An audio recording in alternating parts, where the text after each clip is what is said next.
That's a really good fish, you guys. Holy crap. My word. That is a great fish. My word.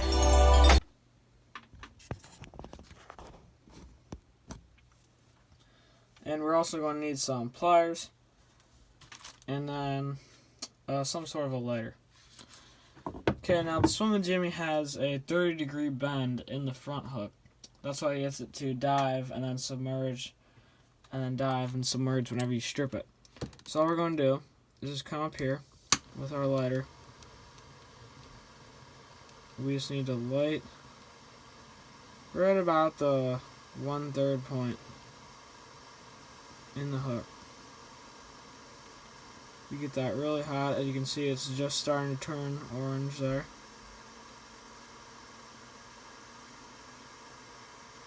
That'll be really easy to move.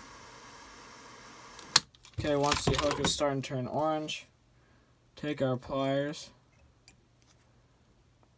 and we just bend it at about a 30-degree angle. It's really just up to you. You can do a little more, a little less. I like to do just a little more. It's a little easier to just see, and it adds a little more action to the fly. So for the back hook, for the front hook, this is just a number 2 B10 stinger hook that I just bent. And for the back hook, we're using an MFC straight-eyed hook. Just going to clamp that in the vise. And this is the hook that I use on all my back, all the my articulated flies. If they have a back hook, this is normally the hook that I'll use. I'm going to wrap this to about the halfway point. Just take my thread. Thread that I'm using, GSP 100 denier. You guys already know that. Okay, now before I go any further, I'm going to go over the materials. It's only about 4 or 5 materials. It's pretty simple. So all you're going to need is some white marabou, some olive marabou. This is the buggerboo. This is barred. You don't need to use barred. I just like using barred stuff. Just looks a little bit better, a little cooler. Then you're going to need some natural deer hair and some white belly hair. You will also need a comb to just kind of clean out the deer hair. You're going to need a double-edged razor blade for trimming deer hair. Right here. Double-edged razor blades are really sharp, really flexible. You can really bend them to the shape that you want. You're going to need 3 small glass beads. Doesn't matter what color. And you're going to need some articulation wire. And that's it. Now this part is optional, but you will need some flash blue too. You don't need to have it. I just like to have it. I don't know why I like to have it, but I do. So we're going to start off with our white marabou. And you want to pick marabou that have pretty small stems. So like right about here, that's where I'm going to tie that in. See, all this is all just junk because I can't wrap any of that. It's all too thick. So I'm just going to strip that off. Take my scissors. Cut that. Now I'm going to do a figure 8 around this marabou so I can wrap it easier. And what that figure 8 does, you should see a little X on that marabou quill with your thread. Let's make that really tight. And I wrap it to about the halfway point.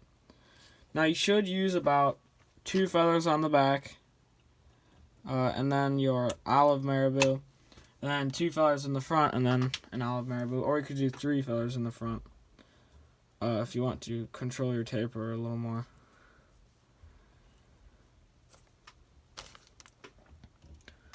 Now I just need to find my hackle pliers here.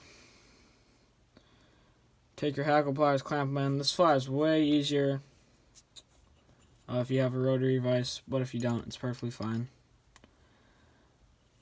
Now I'm just going to wrap it. You don't want the wrap super tight. You do kind of want them a little loose. You just want this to be a really wispy fly. You don't want it to be super big and bulky.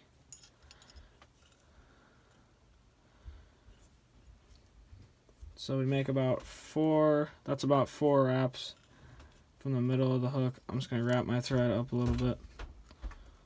And get a couple more wraps with this marabou on here.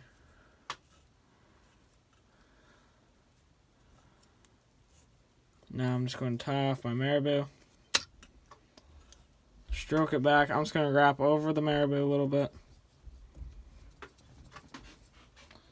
Take the marabou where I tied it off. Just break it off. It should break pretty easily. Stem. Now go right where you tied off your marabou here. And this is where I'm going to put in my second marabou quill. If I can find a good one here. Let's see. It's all good tailing material. When I'm tying like my bang tails and stuff, it's the weirdest thing ever. I can never find any good tail material for them, or any good stacking material. You know, it all looks like good Swimmin' Jimmy stuff. When I'm tying my Swimmin' Jimmys, it all looks like big bang tail stuff and stuff. So, but I don't know. If you don't know what a bang tail is, it's a Kelly Galloup streamer. I'll be tying that on my YouTube channel too. So I'm going to do the same thing. I'm just going to wrap back. Make my figure 8 on that marabou. Pull it nice and tight. And now I want to give myself a little room up at the front, because I want to put a stack of that other color marabou. And I also do want a little bit of a head on there too. So now with this marabou, you can wrap it a little bit tighter since you're a little bit further up the hook. But you still don't want them right on top of each other.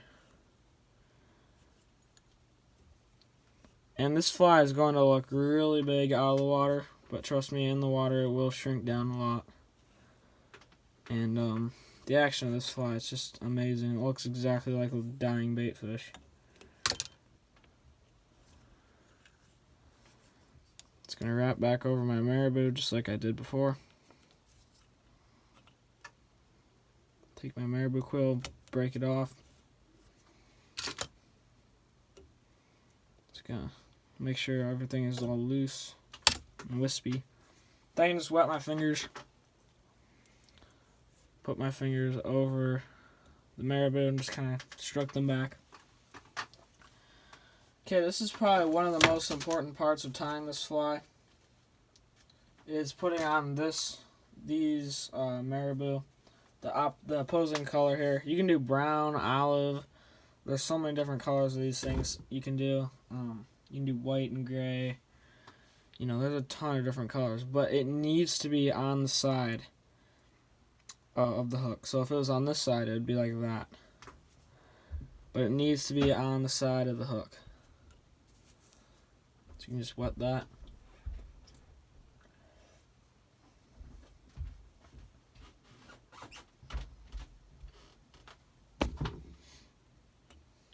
Whatever side you like, it doesn't matter.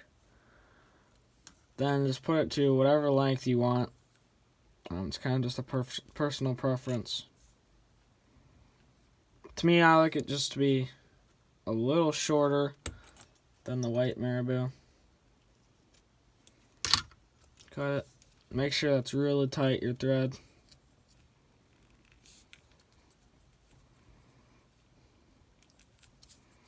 Bance it up, make a nice neat head. And then I'm going to whip finish.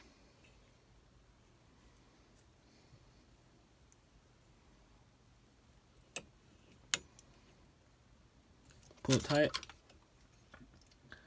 From there, cut your thread. And that is half of the Swim Jimmy. So as you can see, I got the marabou on one side. And in the water, this looks just like a dying bait fish, because the hook's ride like this, and it looks like the top of it is actually, it's weird, but you'll know once you fish it. It's a really cool fly. And this is one of those flies that you just need to tie a lot of to get good at tying them, you know. And if you don't have the right material, this fly, I don't know. I've tried different things and it just doesn't work that well, so I just like to go by this recipe that I've kind of come up with. And I'm going to start my thread again. I'm going to start my thread just behind that bend that I put into it. This time I'm going to wrap my thread to the barb of the hook, or wherever the bend is. Okay, now I'm going to be setting up my articulation wire. This is just 17-pound articulation wire.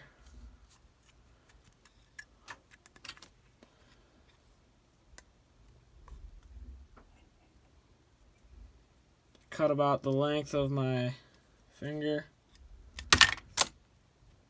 It's about good. I'm not going to be doubling this one over and putting it through the eye. So I'm just going to take my wire, and then I'm just going to put it through the eye of my back hook. This is just how I do my wires. You could do them however you want, though. Doesn't really matter. So I just put my wire through the eye of the hook, just like that.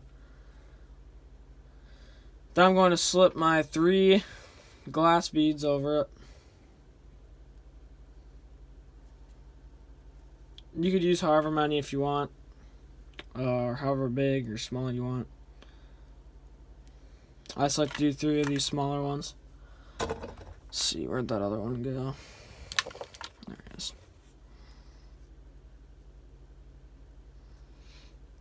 Put my 3rd bead on. Then I'm just going to pull my beads tight so that kind of makes a crimp in that wire, as you can see, like that. And that's just right where the eye is going to go. Now I'm just going to place my wire on the hook, make a couple loose wraps on it, and I want it so that when the beads touch when these beads touch the back of my front hook, I want there to be another bead's length away from the back hook.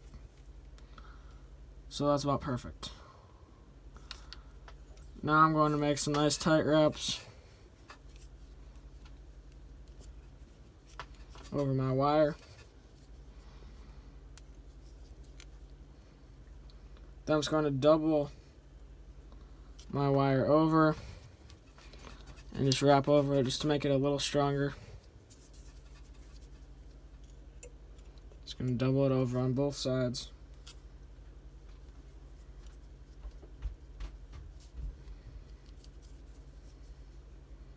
Wrap over my wire, pull it nice and tight.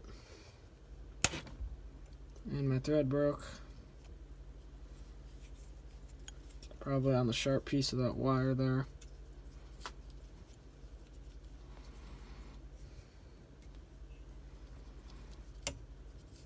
It's fine. Now I just wrap my thread to the back like that, and we're going to put on another marabou plume, and we're going to do the same thing that we've done in the other steps. So I'm just going to come back here, take my scissors, cut the stem where it's really thick,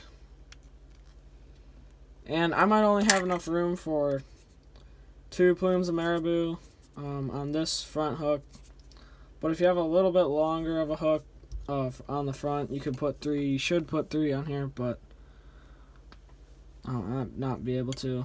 So I put my figure 8 over the stem.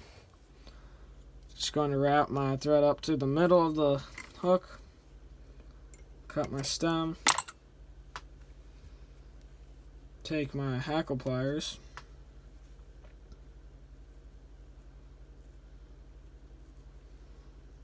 Clamp them down on that marabou. And now I just wrap my marabou. Remember, you don't want super tight wraps. Well, you want the wraps to be tight, but you don't want them to be super close together. You want it to be nice and wispy.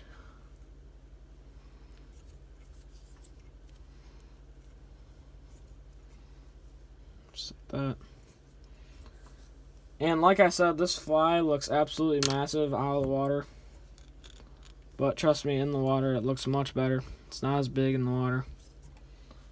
And it just has absolutely amazing action. Now take your bodkin or scissors. Make sure that all those things of marabou are out. And I should have done this earlier. I just forgot to.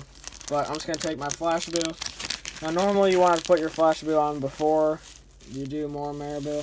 Before you do marabou at all. Actually on the second hook. But I'm just going to take, I don't know, maybe 4 strands. I believe on the original, they were it was pretty thick Flashabou. And I'm pretty sure they only used 2 pieces. But if you don't have super thick stuff like me, you just use some smaller, thinner stuff, but just use a little more than you normally would. So I wrap it on the top and each sides. Just put just the right amount of Flashabou on there. Okay. Now I'm going to take my last marabou plume.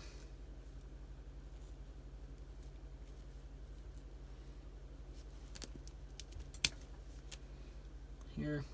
This is a nice wispy one. I should get some good stuff out of here.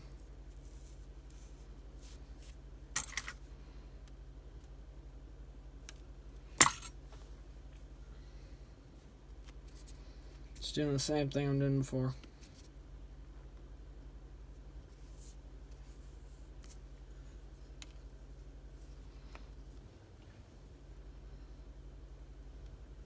Make my figure 8.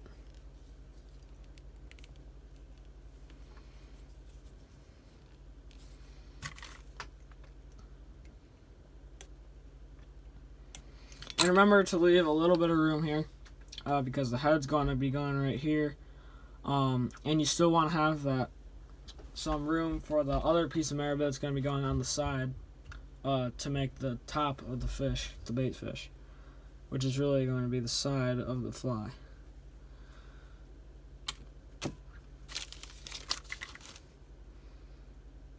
And it was kind of dumb of me to put the opposing color of marabou on the opposite side of what side I'm tying on. I should have done it on the side that I'm tying on, but so I can see it better. But that's fine. Everybody makes mistakes.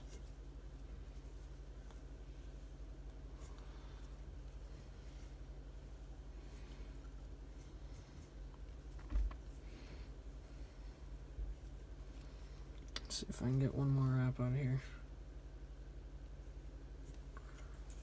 I don't think so. Tie that off.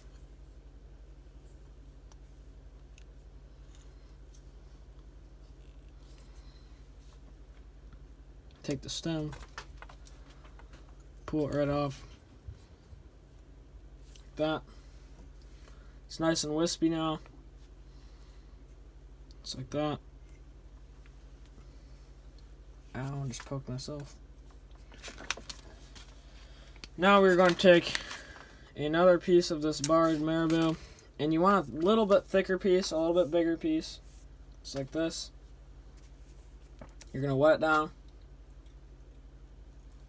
Never put this stuff in your mouth. It has bad chemicals in it.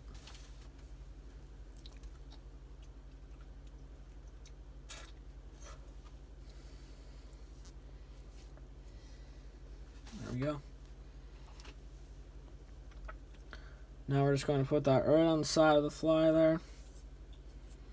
Make 1, 2 loose wraps. Then pull that really tight. Make a couple nice tight wraps. I'm just going to wrap in front. Take my scissors. Cut my marabou. And wrap back over that. Wrap over my marabou. It's kind of a mess.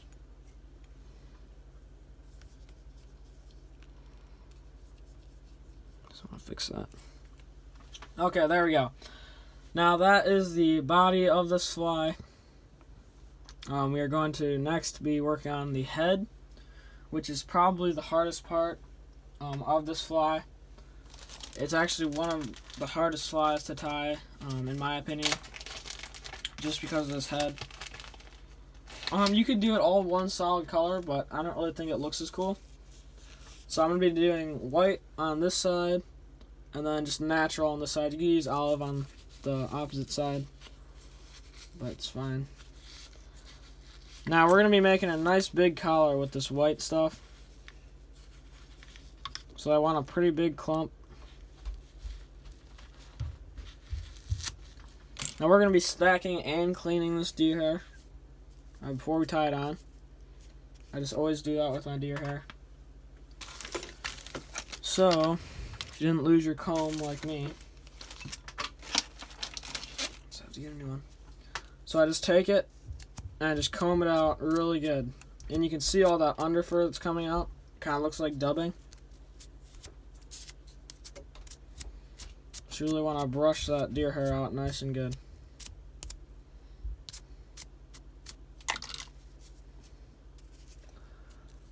Okay, now we're going to take our deer hair stacker.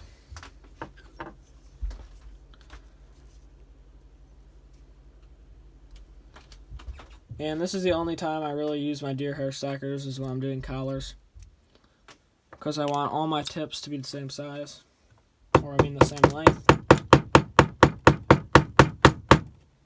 Tap that out. Pull this off. As you can see, all those tips are almost exactly the same length. Just grab them. Pull them a little bit. Get all that under fur out. Okay, now I like my collars on these Slim & Jimmys to be pretty long. So I'm going to go to about there. And I just pinch that with my left hand, or my non-dominant tying hand. Then I take 1, 2 loose wraps over that with my thread. And I'm just still pinching that hair really tight. Okay, and I'm going to go 1 nice tight wrap over it. Like that. Never letting go of that deer hair with my fingers. Now, I can let go. Make sure it doesn't spin on me. I'm just going to make some wraps in front. There we go. That was the first section of my head. Really, I do about 3 stacks on each side with my deer hair. So, now I'm going to be doing my natural hair collar. Now, I can use a little bit less deer hair than I used on the white, just because the natural shows up a little bit better. Doesn't blend into the marabou so much. Okay, so I just cut a little bit out. Just gonna take my comb, brush out the under fur.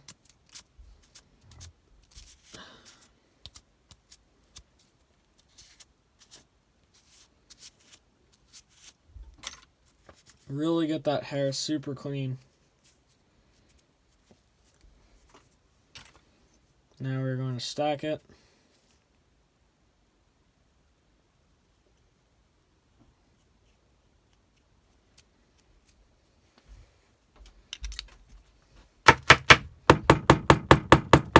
Tap it out.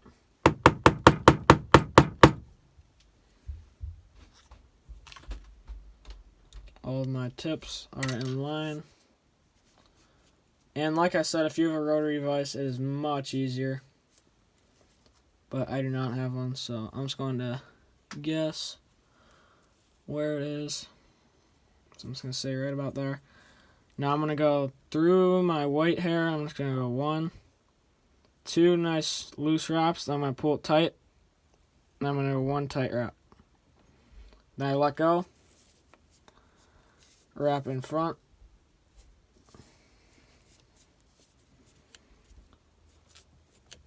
I'm just going to wrap down that bend a little bit. You just kind of pull out some of those stray hairs that are, kind of migrating into the white or migrating into the natural. I think it looks a little bit cooler if you have some white hairs in the natural or some brown hairs in the white hair. That's perfectly fine. I think it looks a little bit better, actually. But that's not really what you want because it doesn't really look as good, but it still works just the same. So now I'm going to do another pretty large clump.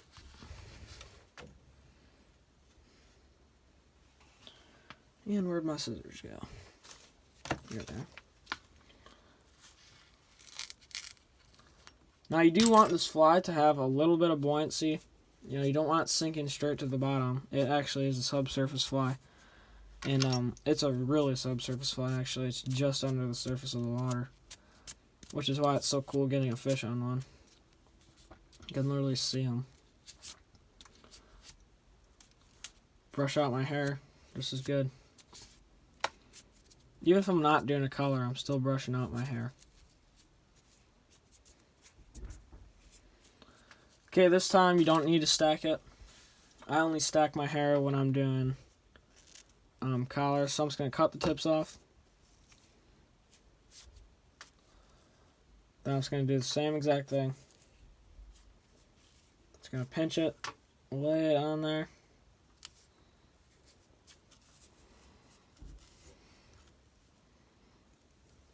Do 2 to 3 nice loose wraps. I just pinch it to make sure it doesn't spin. Then I pull that really tight. I cut some of them. I pulled a little too tight.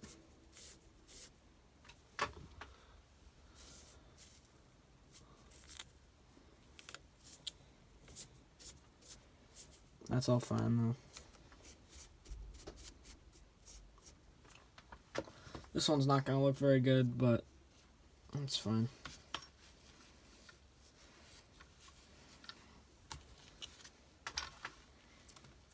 Still gonna fish good.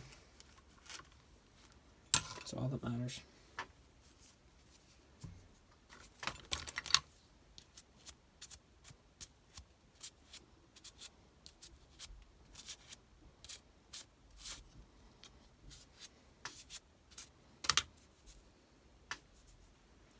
Brush it out. Cut the tips.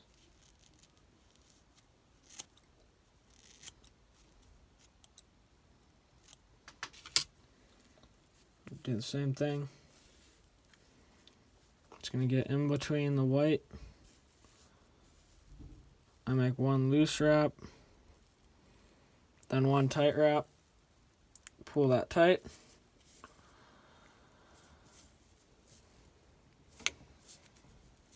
Okay, now we're on to the last section.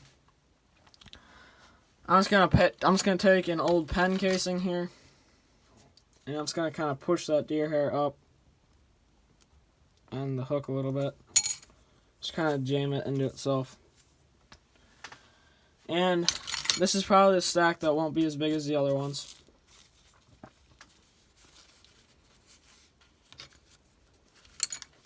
You can hear in some of these little bit darker ones. Some of these darker hairs.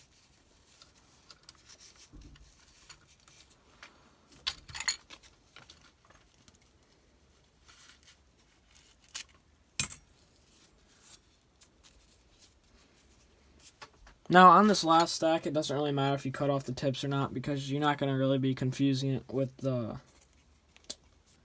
collar too much. So you don't need to cut the tips off on this. brush it out really good. See all that junk that's coming out? You really need to get all that stuff brushed out really good, or else you just won't tie it right.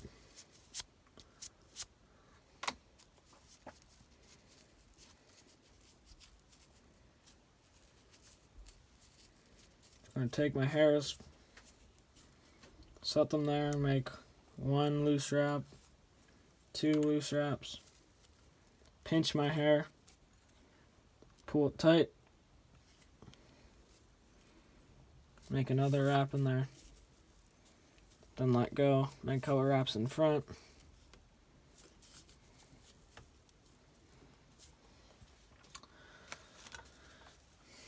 Now I'm going to do my natural hair. Same thing.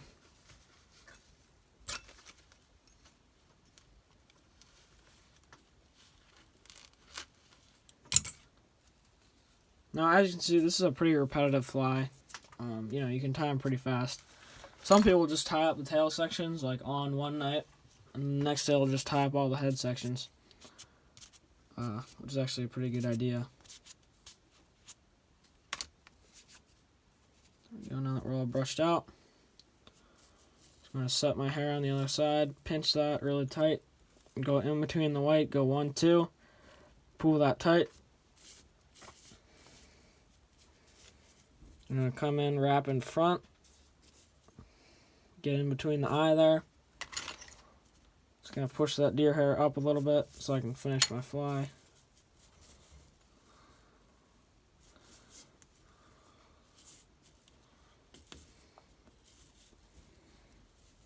Just make a couple wraps in front there.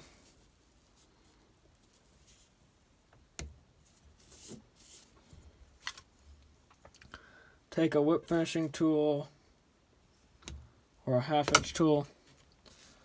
There goes my fly out of the vise. This isn't the best vise on the planet, but still gets the job done.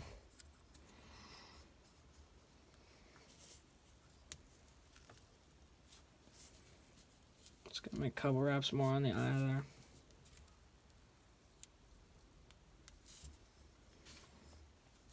Okay, now I take my 1/2 hitch tool, make a couple 1/2 hitches right behind the eye, pull them nice and tight, take my scissors, cut my thread, and boom, the head is almost done. I'm just going to angle the camera up a little bit. Okay, now trimming the head's fairly easy. Take my double-edged razor blades, you can flex it, get the perfect shape of the head that you want. But before I do that, I'm just going to cut the bottom hairs flat.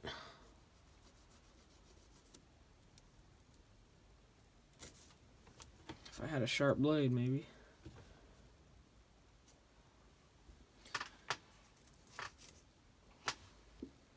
Okay, I got my new blade. Anyways, all I'm going to do is take the bottom hair, cut it flat, and I'm just going to stop at the collar. Don't want to cut any of them collar hairs.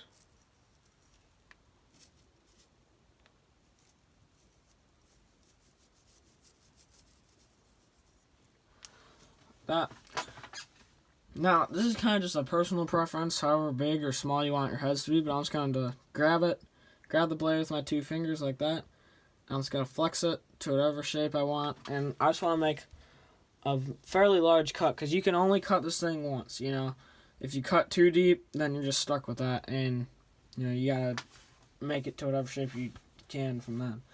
But if you make it too big, then you can always go in and reshape it with your scissors or something like that. So I'm just going to make a fairly large profile for right now.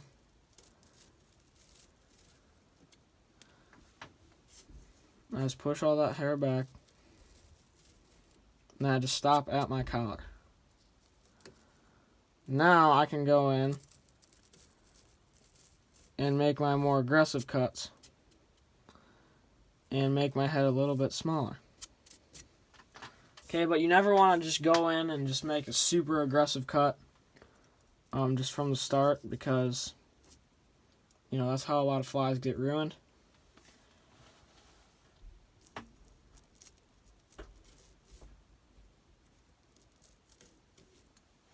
Okay.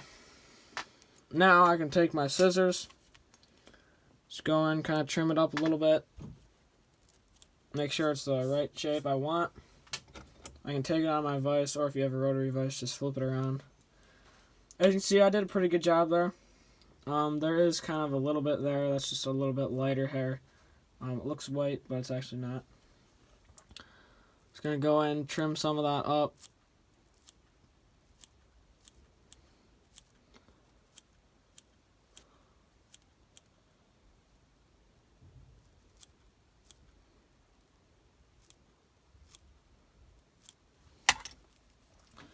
And that looks pretty good to me. As you can see, that's going to look like it's the top of the fly or of a fish. And that's the bottom. Okay, now when I'm putting my eyes in, I'm going to face towards you. What I like to do, you don't have to do this. I'm just going to zoom in a little bit so you guys can see it.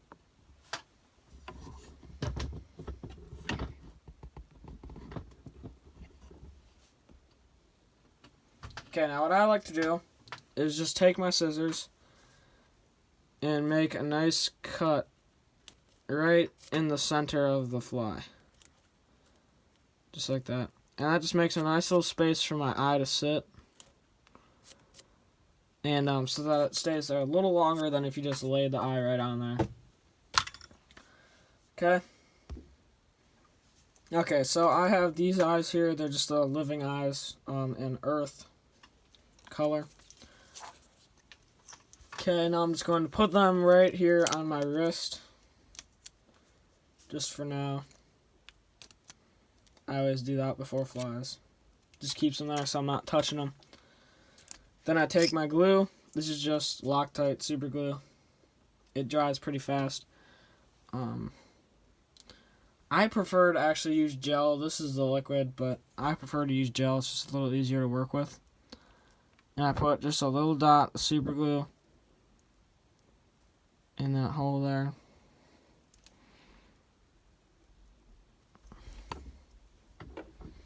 Okay, now I'm just going to lick my fingers to get them wet. Just going to take my eye. I'm just going to set the eye there for now. Okay, I'm not going to go pushing it in.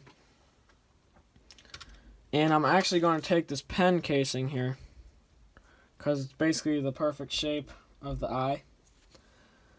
Just going to kind of move the eye into position. Take my pen casing and just push that eye down.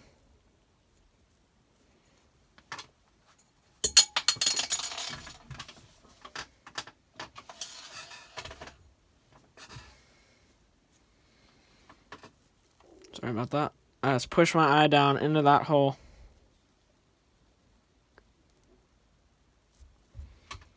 And my eye got stuck. Okay, but just push your eye in here. Sorry, it got stuck there. Just push your eye on. That's perfect. And actually what I like to do is, you don't have to do this at all. And if I can find it.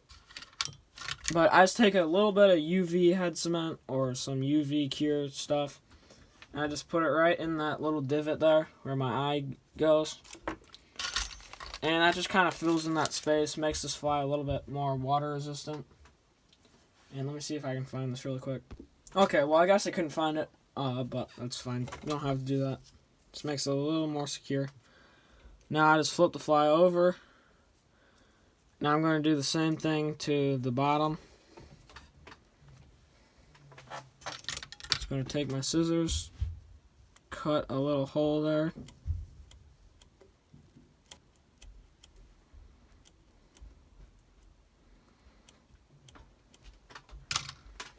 Take my glue, put a small drop, not a huge drop.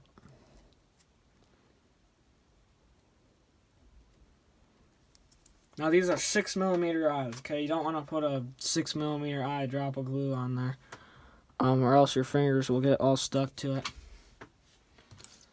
Set my eye there, push it in with my pen. And boom, just like that. You are all good. Ready to go.